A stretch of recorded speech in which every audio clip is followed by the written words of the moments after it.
You guys asked for it, so here we go. The ultimate Incredibles Iceberg. If you're new here, the top is stuff you probably know, like the Pixar Theory or the no capes rule. No capes! But the lower we go, the more obscure it gets. Did you know there's a theory that Syndrome is schizophrenic? Or that in the early concepts, Syndrome was supposed to die in the first scene of the film, and a completely different main villain was planned? And don't even get me started on the Violet ships at the very bottom. We have 75 entries to cover, from the wholesome to the absolutely cursed. Let's dive in. Alright, let's crack into Tier 1. This is the surface level. If you've seen the movies or spent any time on the internet, most of this is gonna feel like home. First up, we have A113. You know this one. It's the Where's Waldo of animation. It's the classroom number at CalArts, where guys like Tim Burton and John Lasseter studied. In The Incredibles, it shows up as the conference room number where Mr. Incredible waits for his second task, and more famously as Mr. Incredible's cell block level on Nomanisan Island. It's basically Pixar's way of signing their work. Right next to that is Brad Bird, the director, the writer, the legend. But the cool fact here isn't just that he directed it, it's that he is Edna Mode. They couldn't find an actress who nailed the accent and the attitude during table reads, so Brad just did it himself. If you repress, you depress, darling.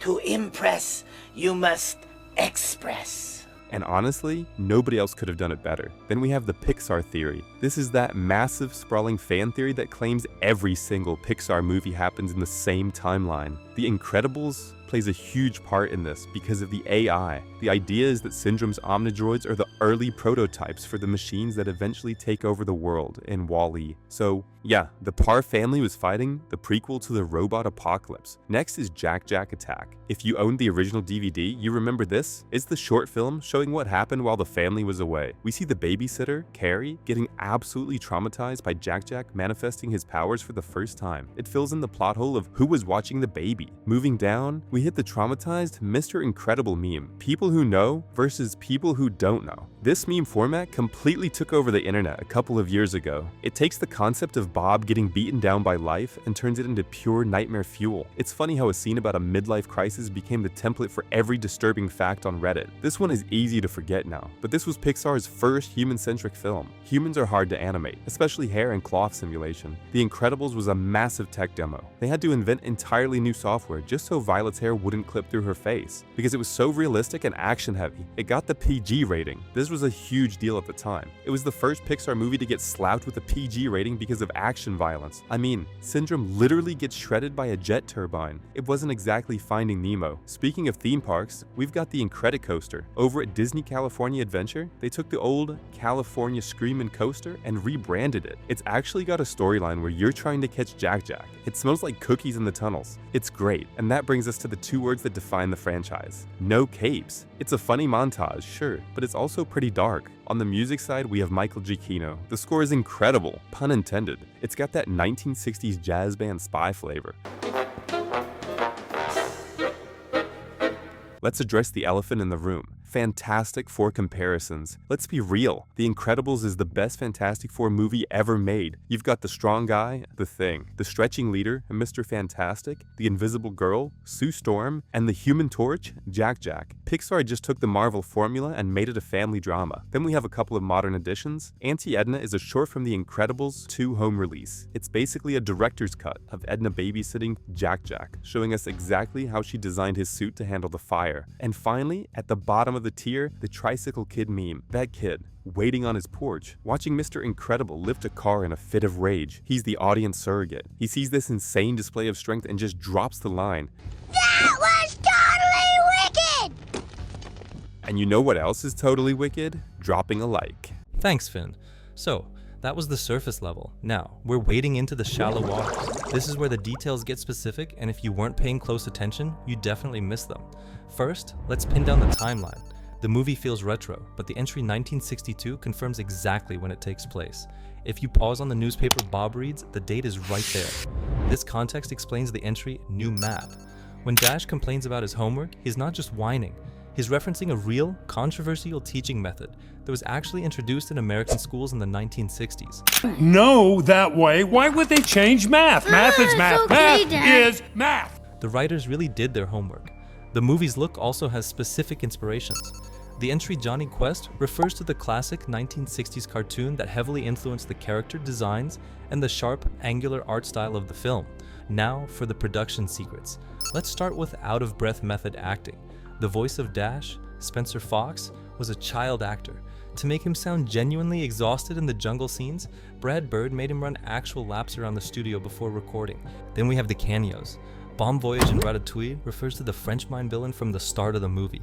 He didn't just disappear, he actually shows up as a background line in Ratatouille later on. Even weirder is the comic book cameo in Finding Nemo. Finding Nemo came out before The Incredibles, yet a kid in the dentist waiting room is reading a Mr. Incredible comic. Pixar teased the movie a full year early, but the most infamous detail is the missing Pizza Planet truck. It's in every Pixar film, except this one. For years, fans tried to find it in blurry traffic shots, but the truth is, it's likely not there. Brad Bird admitted in interviews that he was so stressed and busy making the movie, he simply forgot to tell the animation team to put it in. It's the only accidental break in Pixar tradition. But the weirdest piece of media is Mr. Incredible and Pals. This is a parody cartoon included on the DVD. It marks cheap 60s animation by using static drawings with real human lips superimposed on the characters. Wait a second, what's this? Is that me? What? I'm white. It is deeply unsettling to watch. Alright, let's get into the lore. This is where the iceberg starts to get dark. On the DVD, you can find the National Supers Agency audio files. These are profiles of supers we never saw in the movie. It's not just trivia, the files detail exactly how they died. This level of government control spawned a conspiracy theory. Supers were created by the government. Why else would the NSA have such detailed files on their biology and locations? The theory suggests they weren't born, they were made as weapons. And finally, to close up this layer, we have a classic Pixar theory. Violet is an older Boo. Some fans believe Boo from Monsters, Inc. learned to use doors to travel through time and dimensions, eventually growing up to become Violet Parr. The resemblance is there, even if the logic is a bit of a stretch, but if you think time-traveling toddlers are crazy, just wait. Finn, take us down to layer 3. Thanks, Josh. Yeah, time-traveling toddlers are weird, but honestly, that's just Disney magic. Down here in Tier 3, we're leaving the magic behind and getting into some actual what-ifs and the darker side of the lore. Let's start with a massive one. Originally conceived as a 2D film, Brad Bird is an old-school animation guy. He made The Iron Giant. When he first pitched The Incredibles, he wanted it to be hand-drawn. In fact, Brad Bird was offered to join Pixar in 1995, but he held off for years because he loved 2D so much. Can you imagine this movie looking like Batman the Animated Series? It almost happened. Now, let's look at the characters, specifically the theories. There's a long-standing theory that Edna Mode is a reformed villain. Think about it. She has advanced security systems, she knows exactly how to build suits that can withstand heavy weaponry, and she hates conventional heroes. The theory is she used to build tech for bad guys before realizing that heroes were a more interesting fashion challenge. Speaking of villains, let's talk about Syndrome as a super. The whole point of the movie is that he isn't super, right? But some fans argue that his intelligence is so off the charts, inventing zero-point energy as a child, that it technically classifies as a superpower, specifically technopathy. It kinda undermines his motive, but it's an interesting thought. But if you want dark, let's look at the NSA files from the DVD extras. We need to talk about Gamma Jack. On the surface, he's a hero, but the lore says he became a super supremacist. He started believing supers were a master race, and normals were beneath him. The government was actually terrified he was going to start wiping out humanity. That is way too dark for a kids movie, but it's canon. Now, this tier also lists a bunch of scrapped concepts, like Snug the Pilot, the alternate opening, and the depressing Supers memorial scene. I'm actually going to skip the details on those right now, because we already made a dedicated video breaking down every single deleted scene and storyboard. If you haven't seen that yet, click the card in the corner or check the description. Trust me, the alternate opening changes the entire vibe of the movie. Let's wrap this tier up with the Easter eggs. Did you spot Doc Hudson's early bird appearance? In the final battle, when the robot is tearing up the city, you can see a blue Hudson Hornet parked on the street. That was a tease for Cars, which hadn't even come out yet. Also, that scene where Frozone and Bob get caught by the cop? Freeze! I'm thirsty. That is a direct Die Hard 3 homage. But I have to answer this phone, alright? Since Samuel L. Jackson is Frozone, it brings everything full circle. So, we've got fascist superheroes, 2D concepts, and Samuel L. Jackson references. But Tier 4? Josh, Tier 4 is where we start getting into the stuff that keeps me up at night. What have you got? Alright, thanks Finn.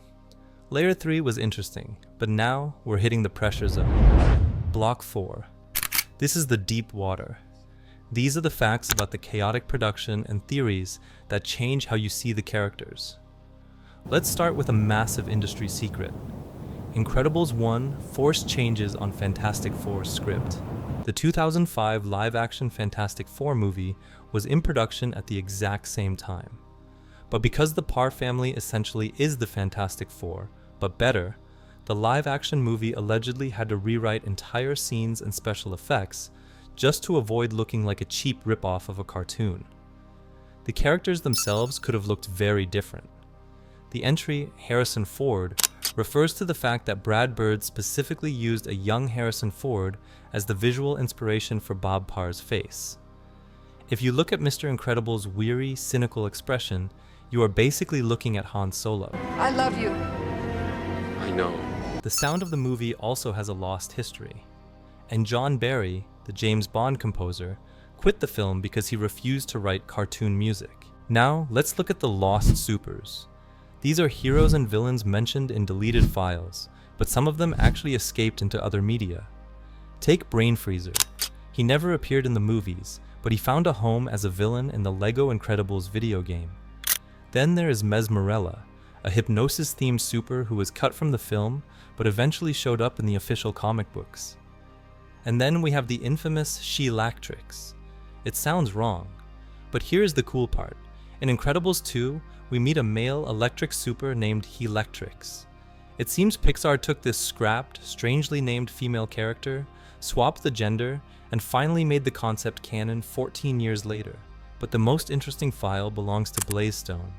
If you listen to her audio recording on the DVD, she sounds disoriented and explicitly asks, "Which dimension is this?" Oh, I am so sorry. I know what the problem is.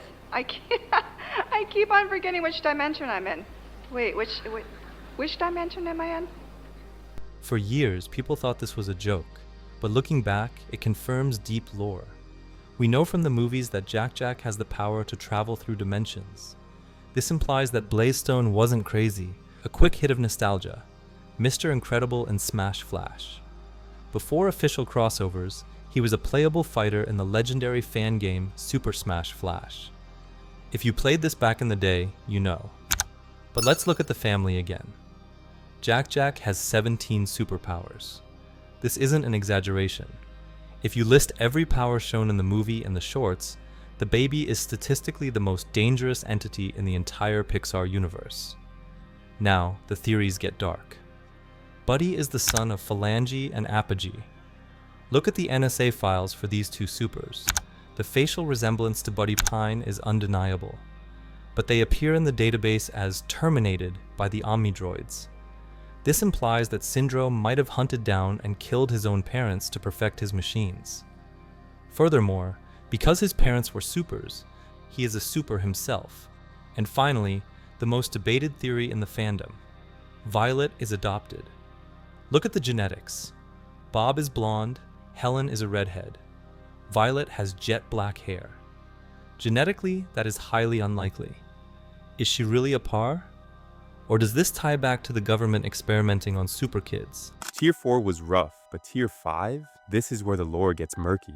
We are deep in the dark waters now. These aren't just theories anymore. This is the stuff that legal teams, archivists, and writers tried to bury. First up, we have to talk about Xerek. If you only watch the movie, you have no idea who this is. But in the original draft, Syndrome didn't exist. The villain was Xerek, and get this, he was a 200-year-old man obsessed with immortality who was originally Elastigirl's ex-boyfriend. Yeah, the plot was originally about a jealous, ancient ex-lover. They swapped him for Syndrome, thank God, but he actually survived in the comic books as a criminal mastermind. Speaking of the comics, let's look at Agent Mirage. In the movie, she just walks away at the end, but in the canon comics, she actually joins the NSA. She becomes a good guy and has to work alongside Elastigirl. Can you imagine the workplace tension? Hey, sorry I helped kidnap your husband and almost killed your kids. Can you pass the stapler? Next, a fascinating legal battle. DC Comics made a compromise with Pixar to keep the Elastigirl name. You might have noticed that on merchandise, Helen is almost always labeled as Mrs. Incredible. Why? Because DC owns the character Elastigirl from Doom Patrol. Pixar made a deal. They could use the name in the movie, but they are legally banned from using it on toys or packaging. Now, let's look at the fate of Syndrome's island. Nomanisan Island was turned into a resort. This comes from a promotional video Pixar released. It's played as a joke, advertising that you can get massages from the Omnidroids. It's probably not canon, but the idea of turning a supervillain death camp into a Club Med is questionable. We also have the Incredibles 2 Rogue AI plot. The sequel we got gave us Screenslaver, but the original script? It was about a rogue AI that took over the Parr family's technology and eventually Edna Mode's mansion. It was basically a smart house horror movie. They cut it because it felt too similar to the first movie's Omnidroid plot. Let's hit the lost media entry.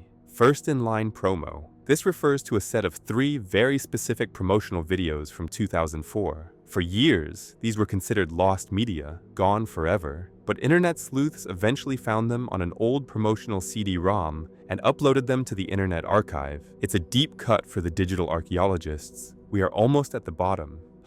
The pressure is crushing down here. Josh, take us to the absolute bottom. Take us to the abyss. Tier 6. And here we are, the bottom, the abyss. This is where we leave the official canon behind and enter the dark psychology of the characters, and the even darker psychology of the internet. First, let's re-examine the villain with the theory, Syndrome is schizophrenic. This dark interpretation argues that Buddy Pine didn't just turn evil due to rejection, he suffered a complete psychotic break. The theory suggests he hallucinates a narrative where he is the protagonist to cope with his trauma. In his mind, he isn't killing supers, he is balancing a world that wronged him. It turns the movie from a fun action flick into a tragedy about untreated mental illness. And then, we have to address the elephant in the room. The entry, Elastigirl R34 fan art. Look, I won't show it. I can't show it. But let's just say that Helen Parr's flexibility awakened a strange obsession in the internet generation. The term elastic, with 2 C's, refers to the fact that she is statistically one of the most searched characters in the history of adult animation art. The internet took a wholesome mom character and twisted her into something else entirely. This weirdness extends to the final point, Violet ships. If you dig deep enough into fanfiction archives, you find the uncomfortable underbelly of the fandom. Shipping is normal, but here, fans frequently pair teenage Violet with adult characters, often Syndrome or even her own enemies, in contexts that are disturbing and illegal. It's the side of the fandom we usually try to ignore, but down here in the abyss, you can't look away. We started with a fun movie about superheroes, and we ended up with government conspiracies, dead parents, and the dark side of the internet. But believe it or not, there is actually one more tier. There are secrets we didn't touch today, like the mystery of Gamma Jack's grave. If you want to see that follow-up video, let's hit 1,000 likes on this video. Smash that button, subscribe to the channel so you don't miss part 2, and big thanks to Finn for diving into this with me. I'll see you in the next one.